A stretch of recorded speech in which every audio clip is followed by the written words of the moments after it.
오늘은 왕이신 그리스도 주일입니다. 절기가 우리 가운데 조금 생소하게 다가오실지 모르겠습니다. 교회력에 의하면 왕이신 그리스도 주일은 한 해의 마지막을 뜻합니다.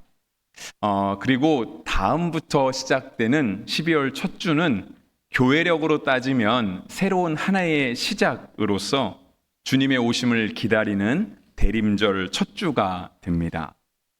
아직 우리 달력에는 한 달이 남아서 벌써 11월 달을 맞이하는 이때에 올해 말 연말을 생각하는 것이 조금은 어색하게 다가올지도 모르겠습니다.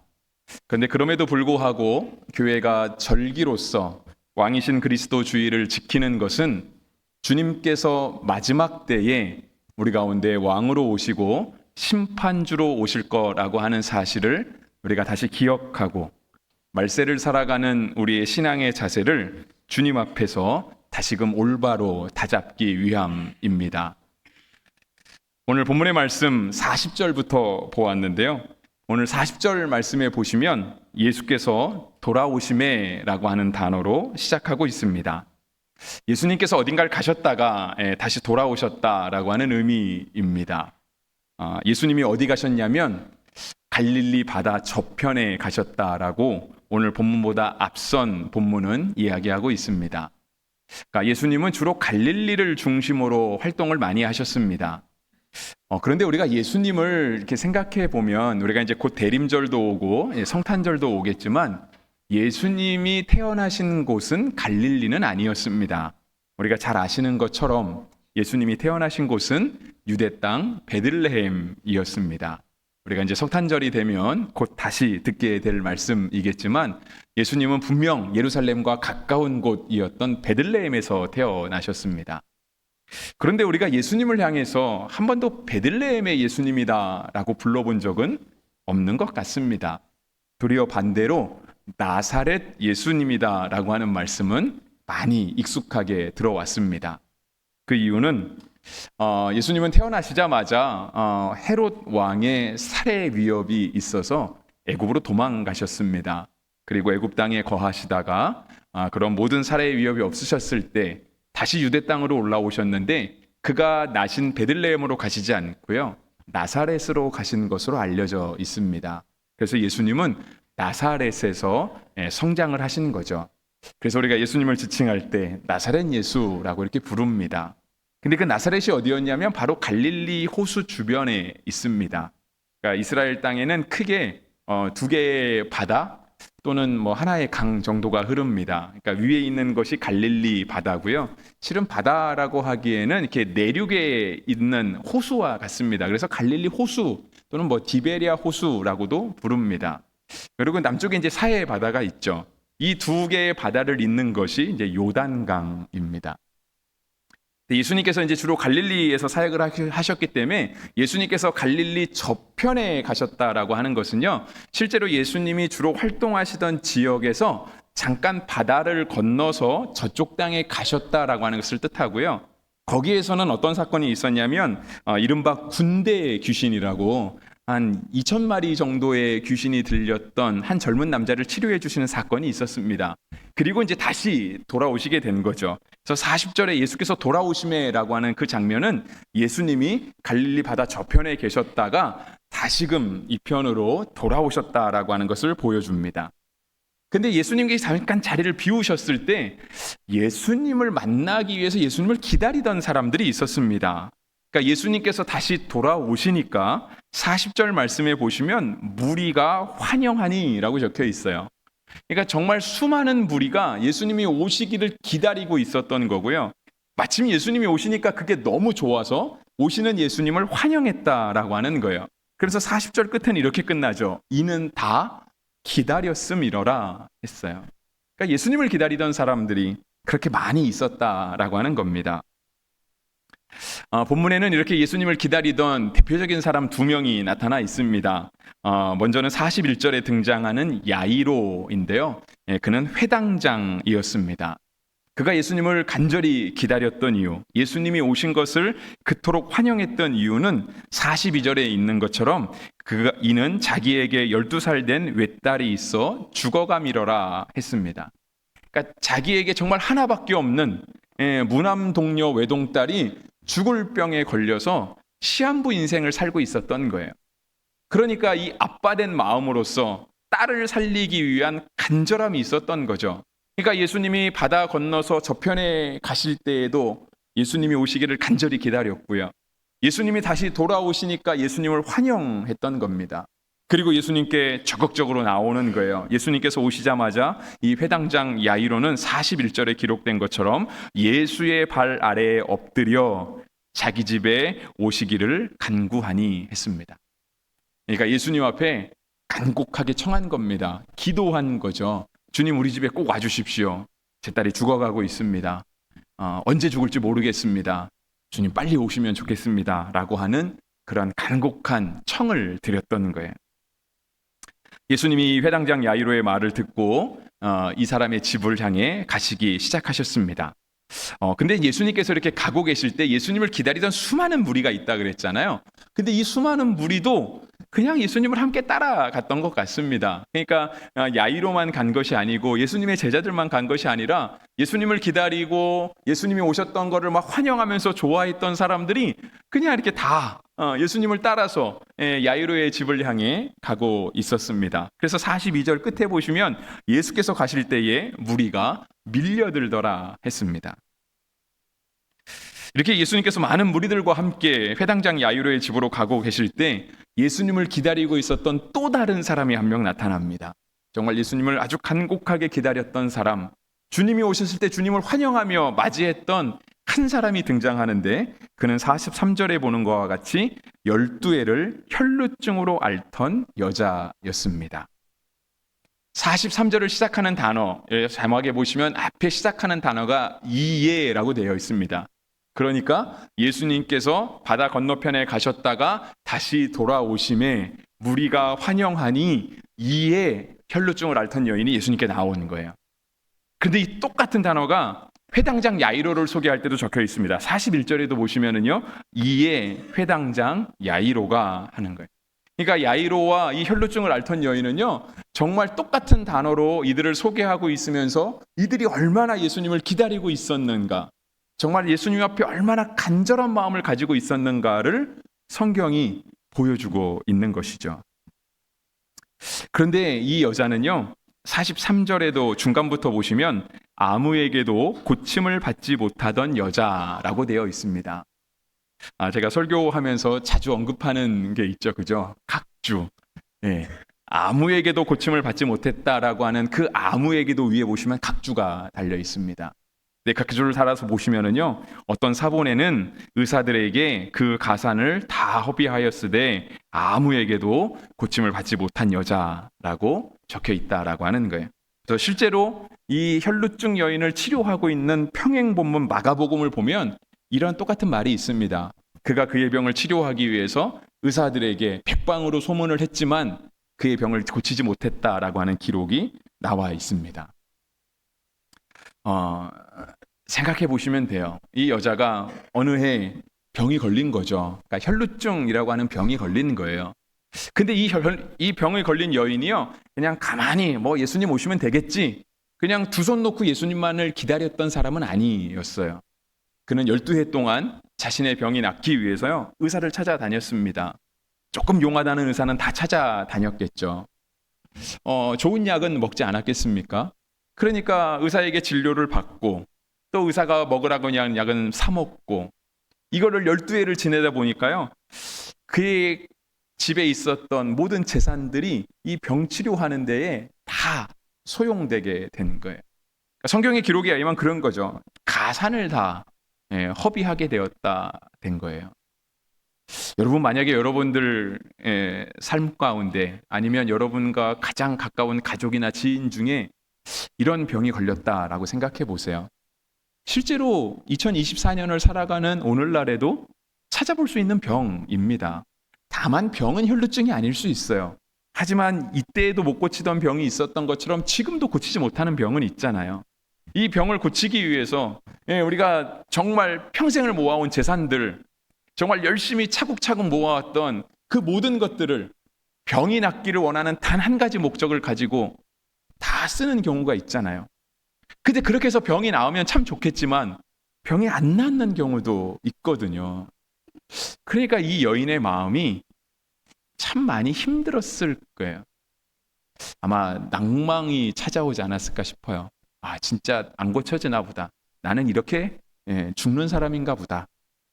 이렇게 살다가 결국은 이 병으로 죽겠구나라고 하는 마음이 이 여인의 마음 속에 들었을 수도 있습니다. 그런데 이 여인은요, 아주 가만히 예수님께 왔습니다. 그러니까 자신도 아주 급박한 상황이잖아요. 있는 재산 다 썼어요. 근데도 병이 안 났어요. 예수님께 나오는 이 순간에도 그는 병을 가지고 있는 사람이에요. 그도 죽어가는 사람이라고 할 수 있겠죠. 그런데 이는요, 예수님이 가시는 길에 딱 나타나긴 했지만 그렇다고 해서 예수님의 길을 가로막지는 않았어요. 가로막을 수 없는 거죠. 왜냐하면 예수님이 지금 왜 가고 계시는지 알잖아요. 왜냐하면 예수님이 돌아오시자마자 한 사람이 예수님의 발 앞에 무릎 꿇었거든요. 그러면서 나에게 있는 외동딸이 죽어가고 있습니다. 살려주십시오. 지금 예수님이요, 이 죽어가는 사람을 살리기 위해서 가고 있다라고 하는 사실을 이 여인도 모르지 않았어요. 그러니까 그 길을 딱 가로막고 나서 예수님 저부터 고쳐주십시오. 이렇게 할 수는 없었던 거예요. 그래서 이 여자는요, 정말 예수님께 가만히 왔습니다. 44절에 보시면 예수의 뒤로 와서 그의 옷가에 손을 대니 라고 적혀 있어요. 예수님의 길을 가시고 있는데 이 앞을 뚝 끄는 게 아니고요. 예수님 가라가시면 뒤에 쫓 쫓아가면서 가만히 예수님 옷가에, 옷자락 끝에 있는 이렇게 거기다가 손만 댔다라고 하는 거예요. 이 옷가에 손을 대었다라고 하는 본문을 새번역과 새한글 성경에서는요, 옷술에 손을 대었다라고 기록하고 있어요.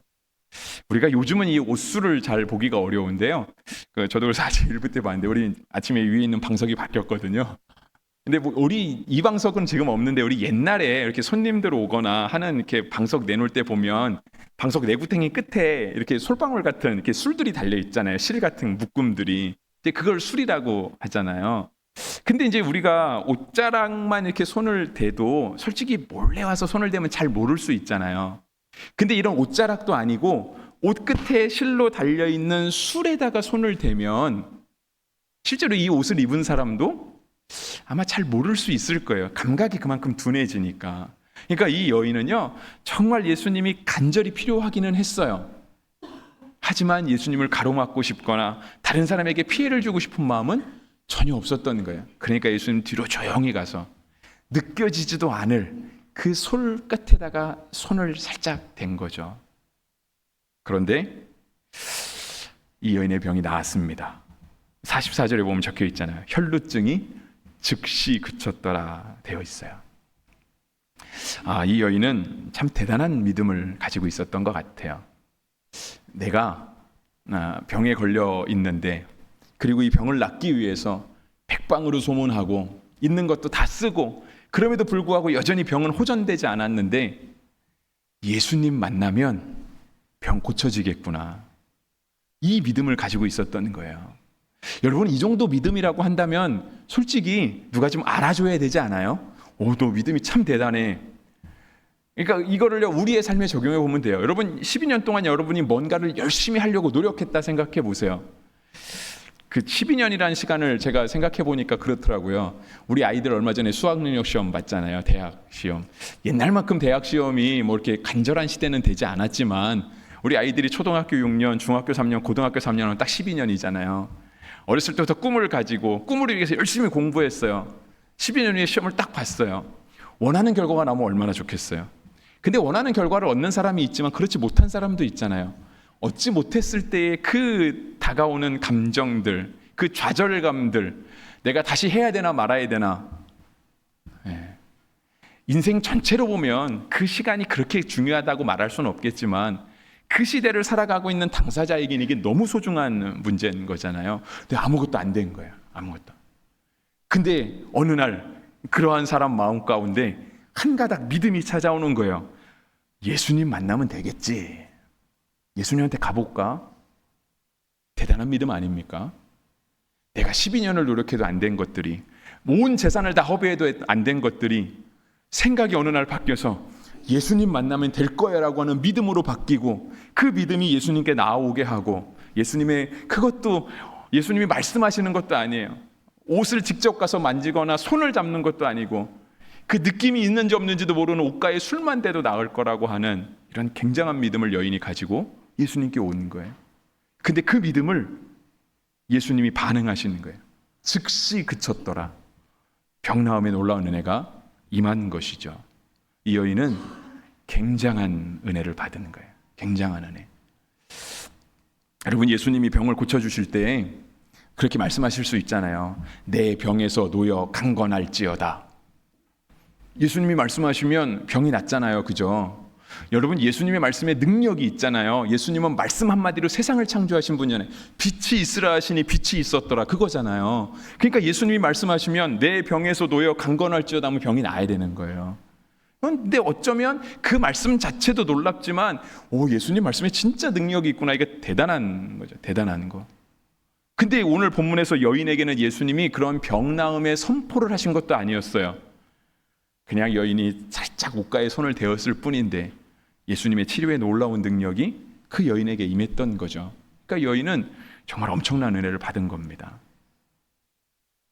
그래서 예수님도요, 길을 가시다가 잠깐 길을 멈추세요. 그래서 45절 예수께서 이르시되 내게 손을 댄 자가 누구냐 하시니, 예수님 길을 가고 계시잖아요. 근데 이 길이 어떤 길이죠? 지금 사람 살리는 길이잖아요. 사람 죽어가고 있는데 그 딸을 빨리 살리러 가야 되는 길이잖아요. 근데 이 길을 가시다가 예수님이 잠깐 멈추시는 거예요. 뚝 멈춰서 갑자기 뒤를 돌아보시거나 아니면 주변을 살피시면서 내 옷에 내게 손을 댄 자가 누구냐 물으시는 거예요. 여러분, 이게 어쩌면 길 가다가 예수님이 하실 수 있는 적정한 말은 아닐 수 있어요. 여러분, 아주 친한 분들과 아니면 어떤 사람과 길을 갈 때 주로 어떤 대화 하시나요? 요즘처럼 날이 좋으면 날씨 참 좋아. 하늘이 얼마나 맑은지 모르겠어. 이런 말은 자연스럽잖아요. 아니면 병을 고치러 가시니까 야이로에게 물어볼 수 있죠. 딸이 언제부터 아팠어? 지금 상황이 어때? 도리어 이런 말들은 자연스럽잖아요. 할 수 있는 말이잖아요. 근데 예수님이 하신 말씀은 뭐예요? 길 가다가 갑자기 뚝 쑤셔갖고 내 옷에 손을 댄 자가 있도다. 너무 예수님의 말씀이 상황과는 어울리지 않아요. 근데 예수님이 그 말씀을 던지시는 거예요. 그랬더니 사람들이 다 저는 아닙니다 그러는 거예요. 45절 다 아니라 할 때 저 아닙니다. 제 손 안 댔습니다. 이렇게 예수님 급한 길을 가시고 계신데 제가 예수님 방해한 적 없습니다. 이렇게 대답하고 있는 거예요. 그랬더니 거기서 베드로가 나서요. 45절 중간부터 베드로가 이르되 주여 무리가 밀려들어 미나이다. 아까 우리 42절에도 봤죠. 예수님이 야이로의 집으로 가실 때 예수께서 가실 때 무리가 밀려들더라. 그러니까 베드로의 말은 뭐냐면 주님 사람 많잖아요. 사람이 많다 보니 굳이 의도하지 않았어도 서로 밀리다 보면 어떻게 좀 옷에 손이 닿을 수도 있는 거죠. 예수님 그런 거 가지고 신경 쓰십니까? 예수님 지금 누가 옷에 손을 댔냐가 물을 때가 아니라 죽어가는 딸을 살리기 위해서 빨리 가셔야 될 때입니다. 그러니까 신경 쓰지 말고 가시죠. 그거잖아요. 여러분, 베드로가 누구냐면 예수님 수제자잖아요. 늘 예수님과 함께 다니던 사람. 우리가 다음 주에도 이 본문을 잠깐 볼 건데요. 예수님의 특별한 곳에 함께 갔던 사람들 중에 꼭 끼어 있는 사람이 베드로였어요. 그러니까 아마 이 길을 갈 때도요, 베드로는 예수님과 굉장히 가까운 거리에서 갈 수 있어요. 물론 가까운 거리가 아니라 할지라도요, 예수님이 길을 가시는 무리 속에 베드로는 분명 같이 있었어요. 베드로는 예수님과 그렇게 가까이 있었지만 그 사이에 일어난 일을 알 수 없었던 거예요. 이 여인은 엄청난 믿음을 고백했고 엄청난 은혜를 받았어요. 근데 베드로는 지금 그 은혜를 알아요, 몰라요? 몰라요. 예수님 가까이 있었음에도 불구하고 베드로는 지금 그 은혜를 모르는 거예요. 그러니까 은혜를 모르니까 뭐라고 얘기해요? 예수님 그냥 가세요. 시간이 바빠요. 사람 많아서 밀리는 거예요. 은혜를 모르는 자가 하는 말인 거죠. 여러분, 우리도 은혜를 모르면 베드로와 같이 반응할 수 있어요. 주변을 살필 눈이 없고 나만 바라보면 우리도 베드로처럼 말할 수 있습니다. 은혜를 모르는 자에게 나오는 이 말이 얼마나 답답한 말인지, 정말 예수님의 말씀과는 얼마나 어울리지 않는 말인 것인지 우리는 생각해 볼 수 있는 거죠. 이런 놀라운 은혜가 임했는데, 이런 놀라운 은혜가 임한 거를 예수님 지척에서 예수님을 따르던 베드로가 몰라보고, 그리고 정말 몰랐다 할지라도 예수님이 물으시면, 야, 근데 누가 내 옷에 손을 댔어? 근데 예수님이 말씀하시는 게 거기서 끝나지 않잖아요. 46절 중간부터 이는 내게서 능력이 나간 줄 알미로다 하신대. 누가 손을 댔다가 아니라 손댄 사람 찾아, 그게 아니라 지금 막 병이 고쳐지는 기적이 일어났어 라고 하는 걸 예수님이 밝히시잖아요. 근데 그럼에도 불구하고 사람들의 반응과 은혜를 모르는 자의 반응은 중요하지 않은 거예요. 내가 받지 않은 은혜 중요하지 않은 거예요. 그냥 가자고, 앞으로만 가자고. 다 아니라고 얘기할 때 여자가 나왔습니다. 47절, 여자가 스스로 숨기지 못할 줄 알고 떨며 나와 엎드리어 그 손댄 이유와 곧 나은 것을 모든 사람에게 말하니. 여인은 은혜의 주인공이잖아요. 여인이 말하기 시작했어요. 손을 댄 이유를 말했대요. 우리는 이미 위에서부터 살펴봤으니까 알겠지만 이 현장에 있는 사람들은 이 여인이 손을 댔다라고 하는 사실도 몰랐고요. 손을 댔어도 왜 댔는지도 모르잖아요. 그러니까 손을 댄 이유를 말하는 여자의 말 가운데는 그의 살아왔던 삶이 다 녹아져 있을 거예요. 내가 열심히 살았는데 어느 날 몹쓸 병이 찾아왔고 그 병 낫기 위해서 열심히 했는데 결국은 낫지 않고 고생은 고생대로 하고 돈은 돈대로 쓰고 아무런 효과가 없었다라고 하는 모든 것들을 다 얘기했겠죠. 그리고 병 나은 모든 것을 사람들에게 말했다라고 하는. 그런데 예수님 만났더니 내 병이 고쳐졌어. 세상에서는 12회를 헤매도 안 되던 것들이 예수님을 만나니까 한 번에 즉시 그쳤다라는 것처럼 한 번에 해결됐어. 놀라운 은혜를 여인이 지금 고백하고 있는 거예요.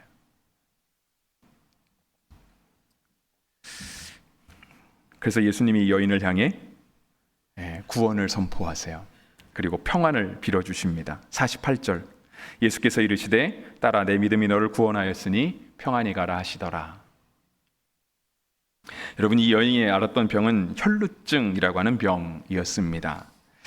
이 병은 똑같은 단어는 아니지만 구약 성경에도 기록이 되어 있습니다. 그러니까 병이니까 좋은 말로는 기록이 안 돼 있겠죠. 병을 뭐 축복할 거는 아니니까. 그러니까 레위기 15장에 보면은요, 이 병은 유출병이라고 하는 또 다른 병으로 기록이 되어 있는데요. 그 당시 유출병은요, 좋은 병이 아니었습니다. 물론 뭐 세상에 좋은 병은 없겠지만, 근데 이 병을 부정한 병으로 성경은 기록하고 있습니다. 그러니까 이 혈루증을 앓았던 여인, 그러니까 유출병을 앓았던 여인을 향해 사람들은 뭐라고 얘기하냐면, 부정한 여자구나, 그거예요. 행실을 어떻게 하고 다녔으면 그런 병에 걸렸어? 이런 인식을 받는 사람이었던 거예요. 레위기 15장 말씀을 잠깐 보겠습니다. 레위기 15장 2절 말씀에 보시면 이스라엘 자손에게 말하여 이르라. 누구든지 그의 몸에 유출병이 있으면 그 유출병으로 말미암아 부정한 자라. 4절에서는요, 유출병 있는 자가 눕는 침상은 다 부정하고 그가 앉았던 자리도 다 부정하니. 12절, 유출병이 있는 자가 만진 질그릇은 깨뜨리고 나무 그릇은 다 물로 씻을지니라. 마치 우리 코로나 시대를 다시 보르는 거 같지 않습니까? 우리 코로나 때 이러고 살았잖아요, 그죠? 코로나 때 누가 만진 문고리도 그 사람 아직 감염된 거 아닌데도 불구하고 어떤 사람이 만진 문고리도 우리는 잘 만지기 싫어했잖아요. 마치 유출병은요, 그러한 병처럼 여겨졌어요. 그러니까 이 여인에게 그 여인의 삶에 평안이 있기는 너무 어려운 거죠. 그러니까 자신이 만지고 다닌 것, 이 여자가 누웠던 침상도 부정하고요, 이 여자가 물 먹은 물컵도 부정하고 밥 먹은 밥그릇도 부정하고 이 여자가 숨 쉬는 것 자체가 부정하다 여겨졌던 거예요. 그러니까 그 여인이 가까이 가면 사람들이 피했겠죠, 그죠? 여러분, 실은 우리도 코로나 때 초기 대응할 때는 그렇게 했잖아요. 그러니까 우리도 한 번도 세상 살면서 경험해 보지 못한, 그게 우리만 경험하지 못한 게 아니라 전 세계가 다 그랬죠, 그죠? 한 번도 경험하지 못한 이 팬데믹 상황에서 우리가 대처했던 방법이 뭐냐면은요, 환자에 대해서 번호를 매기는 거였어요. 기억나십니까? 몇 번째 환자가 발생했다고. 여러분 환절기가 돼서 그런지 감기 환자분들이 좀 있는 것 같아요. 예. 근데 감기는 누구나 들릴 수 있는 거 아닙니까? 예. 평생 살면서 감기를 몇 번 걸렸는지 다 셀 수도 없잖아요. 근데 우리가 감기 걸렸다고 해서 좀 똑바로 살지. 도대체 무슨 일을 하고 다니는데 감기 걸린 이렇게 말하지 않잖아요. 아니면 너는 감기 걸린 몇 번째 환자야 라고 하면서 그의 막 행적들을 다 추적하면서 닦고 다니고 소독하고 다니고 이러지는 않잖아요. 이 여인은 그러한 삶을 살았던 거예요. 유출병을 가지고 있다라고 하는 이유로 사람들에게 그렇게 인식받고 도대체 뭐 하고 다녔어? 너 어디 갔어서 빨리빨리 말해. 다 닦고 소독하고 다니는 거예요. 이 여자는 실은 몸도 몸대로 아팠겠지만 마음이 더 아팠겠죠. 그죠? 마음이 아팠을 거예요. 이 여자에게 평안은 너무 사치스러운 거였을 거예요. 평안을 찾아볼 수가 없었겠죠. 그런데 이 여인은 믿음을 가지고 있었잖아요. 내가 12해 동안 못 낳았지만 예수님 만나면 날 거야 라고 하는 이 믿음 가지고 예수님께 왔거든요. 그랬더니 예수님 만진 즉시, 옷가에 손을 대는 즉시 그의 병이 나았어요. 물론 병 나은 기쁨도 있겠지만 그 여자의 삶에 언제 무엇이 찾아왔을까요? 나도 이제 제대로 사람답게 살겠구나. 나도 이제 내가 그동안 받아왔던 모든 서러움들, 그런 비인간적인 대우들을 내가 더 이상 받지 않아도 되겠구나라고 하는 그런 희망이 찾아오지 않았겠습니까? 그래서 예수님이 여인을 향해서 뭐라고 해요? 믿음도 칭찬하긴 하시지만 여인을 향해서 평안히 가라. 평안히 가라. 주님의 평안을 빌어주시는 거예요. 한 번도 살면서 평안을 언제 누렸었는지 기억도 안 나는 시대에 이 여인을 향해 평안히 가라. 주님의 놀라운 선물이 임했던 것입니다. 성경은 예수님의 평안에 대해서 여러 군데에서 얘기하고 있습니다. 그런데 우리가 가장 잘 아는 말씀 중에 하나가 예수님의 평안은 세상이 주는 것과 다르다라고 하는 것입니다. 요한복음 14장 27절입니다. 평안을 너희에게 끼치노니 곧 나의 평안을 너희에게 주노라. 내가 너희에게 주는 것은 세상이 주는 것과 같지 아니하리라. 너희는 마음에 근심하지도 말고 두려워하지도 말라. 세상이 줄 수 없는 평안이 우리 주님께 있어요. 주님이 말씀하시는 거예요. 그러니까 두려워하지 말으라고. 사람들 만나는 거 겁내지 마. 사람들이 너에 대해서 무슨 말을 하든지 겁내지 마. 주님의 평안이 있냐면 두렵지 않아도 된다라고 하는 거예요. 주님이 주시는 평안은 세상과 다르기 때문에, 그러니까 주님이 우리를 격려하시고 위로하시고 우리에게 다시 용기를 북돋아 주시는 거예요. 사람 만나기 두려워하지 마. 일상을 다시 돌아가는 데 있어서, 삶을 살아가는 데 있어서 두려워하지 말으라고 주님이 우리에게 말씀하시는 거죠. 그리고 요한복음 1장 16절은 이와 같이 말씀하세요. 우리가 다 그의 충만한 데서 받으니 은혜 위에 은혜로라 했어요. 주님이 우리에게 부어주시는 은혜와 평강이 마치 은혜 위에 또 은혜가 쌓이는 것처럼 세상과는 비교할 수 없이 넘치도록 풍성한 은혜이고 평강이라고 하는 것입니다. 성경 안에는 오늘 혈루증 여인과 같이 정말 주님 앞에 믿음으로 나와서 병 고침 받은 사람들, 죄사함 받은 사람에 대한 기록들을 많이 하고 있습니다. 오늘 본문이 누가복음이었으니까 누가복음에서는 찾아보면은요, 먼저 우리가 7장 50절에서 찾아볼 수 있습니다.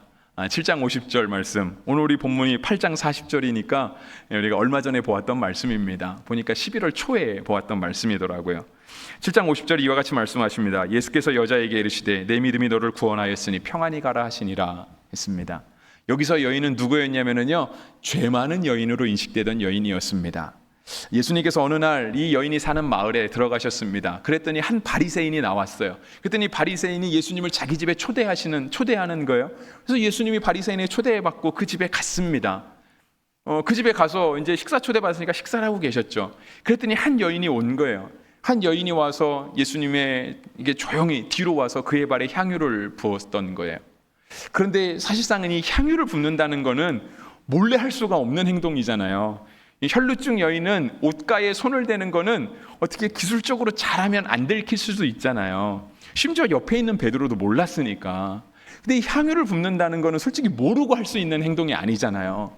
그러니까 그런 행동들을요, 예수님을 식사 자리에 초대한 바리새인도 알고 있었어요. 근데 바리새인이 예수님을 향해서 뭐라 그랬냐면, 예수가 진짜 선지자라고 한다면, 예수님이 정말 모르시는 게 없는 전지전능한 하나님이라고 한다면 저 여자가 얼마나 큰 죄인인지 알았을 거라고.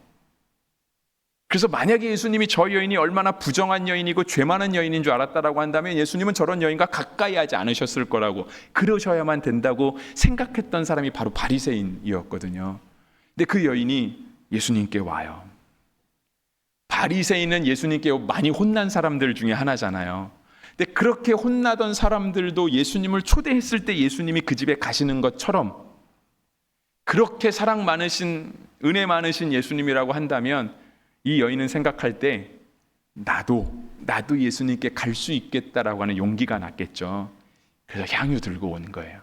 그리고 조용히 가서 예수님 발에 부어드렸던 거죠. 이 여인도 오늘 본문에 등장하는 혈루증 여인처럼 대단한 믿음을 가지고 있었던 여인이었습니다. 정말 주님 앞에 간절히 사모하는 마음, 정말 주님을 기다리고 만나고 싶었던 여인 중에 하나도 바로 이 향유 부인 여인이었다라고 하는 거예요. 근데 예수님이 이 여인을 향해 말씀하신 게 좀 전에 봉독한 7장 50절입니다.